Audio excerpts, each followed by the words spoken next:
Well, now that we're all settled into the airplane and buckled up, let's talk about how to get out of the airplane. First of all, there are two doors, one on each side. You already saw that. To open the door, you just lift up on this lever like so. And to get out of your seatbelt, just lift up the lever on your seatbelt. It's pretty easy. All right, now let's do the before starting engine checklist. And first of all, the pre-flight inspection is complete. Passenger briefing we just did, and seats and belts are all okay, adjusted, locked, everything's good. Brakes we said earlier, check them, they're still firm. Circuit breakers are all in, and the electrical equipment is off. Avionics power switch is off. Fuel selector valve is on both, and the avionics circuit breakers are in. Okay, now throttle open 1/4 inch. Mixture idle cutoff. Propeller area is clear. Master switch is on. I think I'll turn the rotating beacon on at the same time because that lets people know we're about to start the engines, a signal to everybody outside. Okay, fuel pump is on. Mixture full rich until we get about 3 to 5 gallons an hour. There we have. Clear! Let's go ahead and start the engine. Okay, oil pressure's good. Turn off the auxiliary boost pump. And I've already got the rotating beacon on, so we're okay there. Avionics power switch is on. Radios are all on. Time to bring up the flaps. Everything's clear. Flaps are up. And we're just about ready to taxi. Now, at most airports, you'll use the radio to help you avoid other airplanes. Your instructor will do that the first few lessons, so we'll talk about that later on. Brake off. Clear area. I'll add a little power and get it rolling. And check the brakes. The brakes work fine on the airplane. Now I'm going to get the airplane out of the parking area to the taxi area, and then we'll let you taxi it.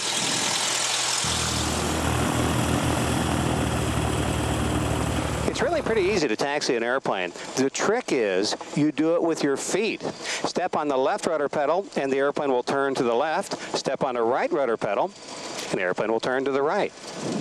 Now, the thing that really troubles people about this is the wheel doesn't have anything to do with it. You can move the wheel anywhere you want and it doesn't have any effect on the steering.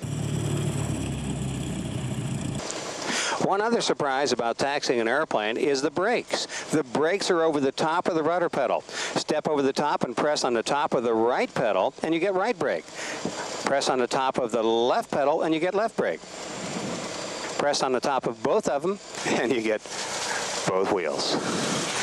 All right, I'll take over the controls now and taxi it into the run-up area and we'll do a run-up together.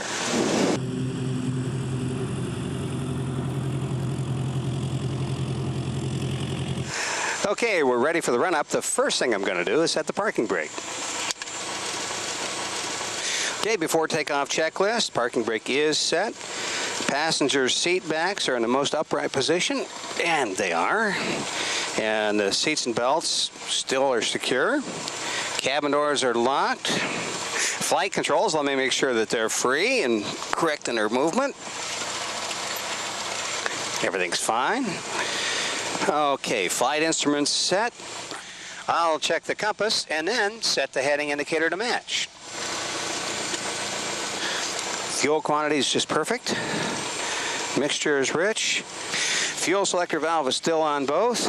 The elevator trim is set for takeoff. That's that little triangle.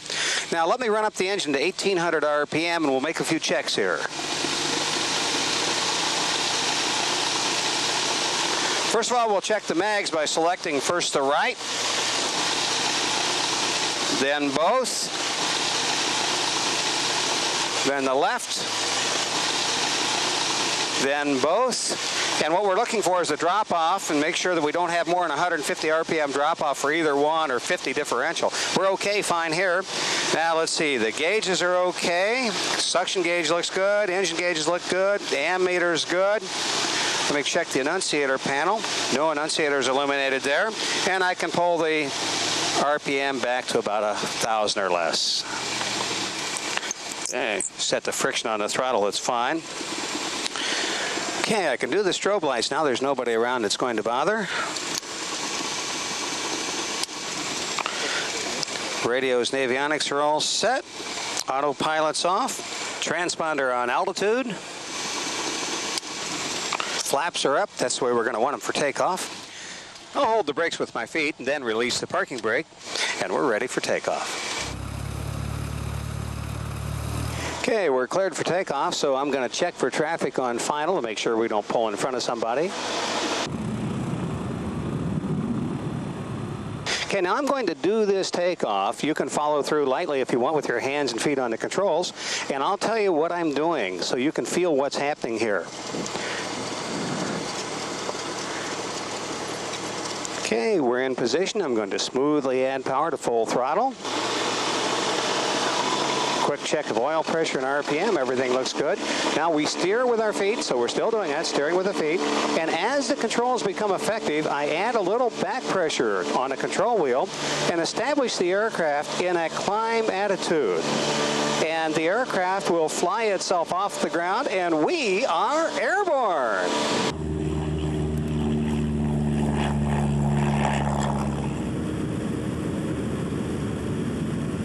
You know, most people think the sky is really crowded and you have to constantly be dodging other airplanes. And on the ground, as you know, you almost never drive anywhere without seeing another car. But in the air, it's different. Except near airports, you almost never see another airplane in flight. But it is always a good idea to keep a sharp lookout, especially near airports.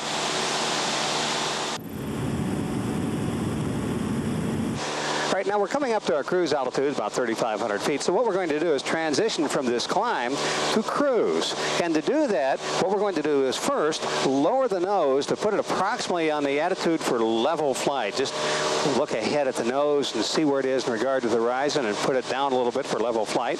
And I'm going to leave the climb power on the engine, in this case full throttle. And the reason I'm going to do that is let the airplane speed up.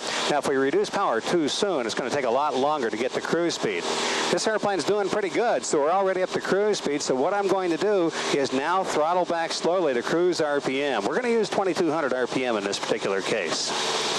Now, if you look at the airspeed indicator, it indicates we're doing 110 knots. Well, because the air is thin, we're at higher altitude, we're actually going faster than the airspeed indicator indicates. We'll tell you how to figure that out later on. But we're actually making about 120 knots. That's closer to 140 miles an hour.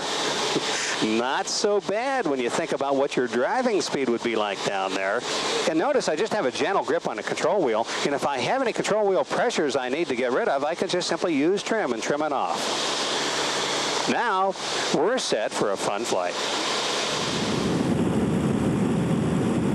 Now let's transition from a cruise back to a climb. And let's use the kind of climb you'd use if you were climbing out after takeoff. Now to do that, first what I'm going to do is apply a little back pressure on the control wheel and establish the airplane in a climb attitude. Now you can check that attitude by looking at the nose in reference to the horizon and looking at the angle each of the wings makes in regard to the horizon, and we can see that we're in a climb attitude. Now the airplane is going to slow down as we do this because we didn't add power, and as the airplane slows the climb speed, we can smoothly bring in power, and that's what we're going to do here. Now, as we add that power, we need to add a little right rudder pedal at the same time. And the reason for that is we have that great big propeller up there turning right or clockwise. And just like Newton said it would, the airplane wants to turn to the left. So to correct for that, whenever we have lots of power in, we're going slow, we have to add right rudder. So we're using right rudder in this climb. Now, all I have to do is trim off any control pressures to relieve that control pressure. And there we are, established in a climb. See? Nothing to it. Now let's demonstrate a transition from a cruise to a descent. And to do that, first of all I have to do is slowly reduce power from our cruise power, which is about 2,200 RPM, down to about 1,500 RPM, which we'll use for the descent. Now when I reduce the power, the nose wants to come down, so I'll add a little back pressure on the control wheel to keep the nose from dropping. And when I reduce that power, I'll use a little left rudder pedal this time, because remember when we increased power, we had to use a little right rudder pedal. Now I reduced power and didn't let the nose come down, so the airspeed is decreasing. Then when the airspeed gets to a descent airspeed, we'll say 75 knots or so, I'm going to release a little of that back pressure and just allow the aircraft to descend. by putting the nose down just a little bit to a descent attitude. Now I trim off any control pressures required, and we have established ourselves into a nice, gentle descent. Now everyone always wants to know when they're in an airplane, what would happen if the engine were to quit? And the answer is not much. And I can demonstrate that by slowly throttling the engine back to idle. And when I do that, everything stays the same. The airplane continues to descend, just a little bit steeper, gets a little more quiet, but the airplane remains perfectly in control. I can turn to the left, or I can turn to the right, I can maneuver the airplane, and everything's perfectly under control. Eventually, I will need to look for a place to land the airplane if I don't get power back, but I have lots of time to do that in. So it's no big deal if you got plenty of altitude. But what the heck? We've got an engine, so let's use it.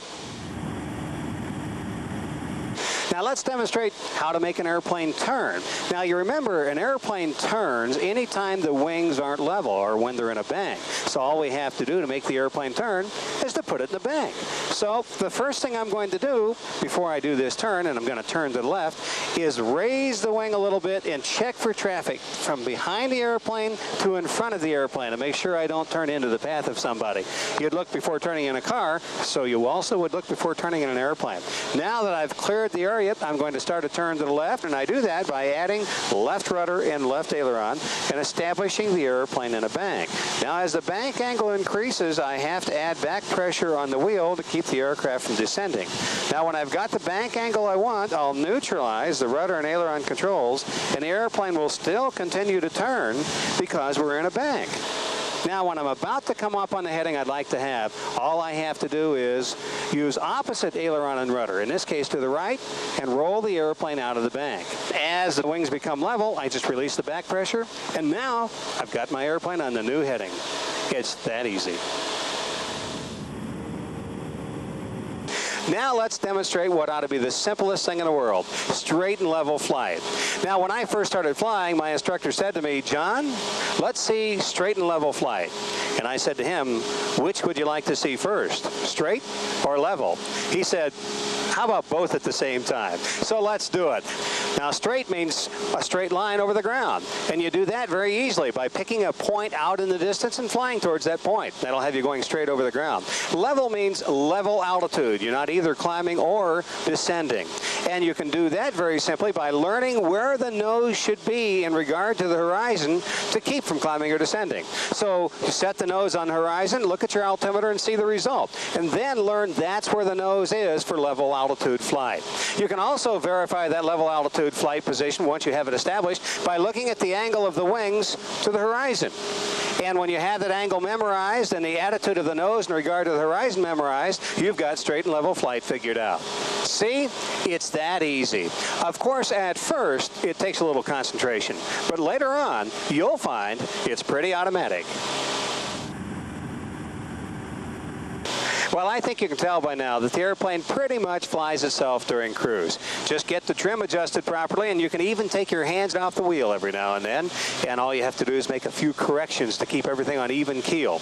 Get hit by turbulence? No problem. The airplane has built-in stability. And all of this gives you plenty of time to enjoy the scenery passing below. You can look at lakes and mountains and deserts, and you'll see views that you could never anticipate that would exist when you're on the ground. It's all fantastic, and it's yours for the price of learning to fly. Now let's head back to the airport, and I'll show you how to land.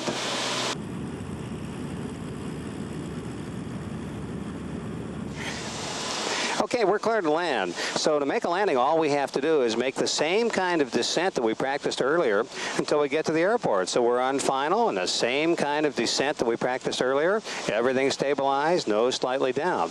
Now, when we get near the runway, I'm going to look the same distance down the runway that you would if you were in a car at about that same speed.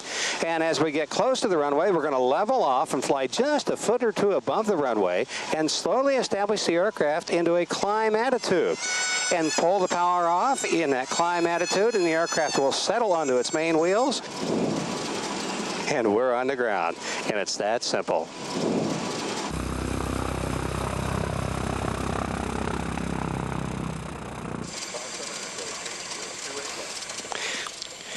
Okay, after landing, we'll retract the flaps.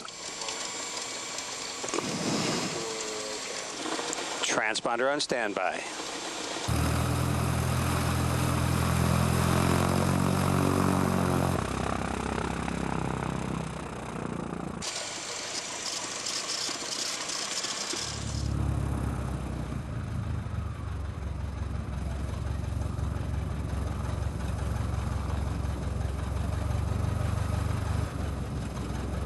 Let's do the securing the airplane checklist. And the first thing is parking brake. I'll leave it off because we're going to chock the airplane and tie it down in just a minute. Avionics power switch off, and the other electrical switches are all off. Mixture goes to idle cutoff. Ignition switch is off. Master switch off. I'll install the control lock.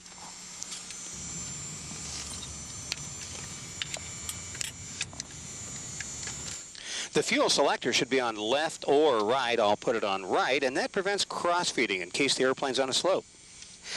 So we're all squared away.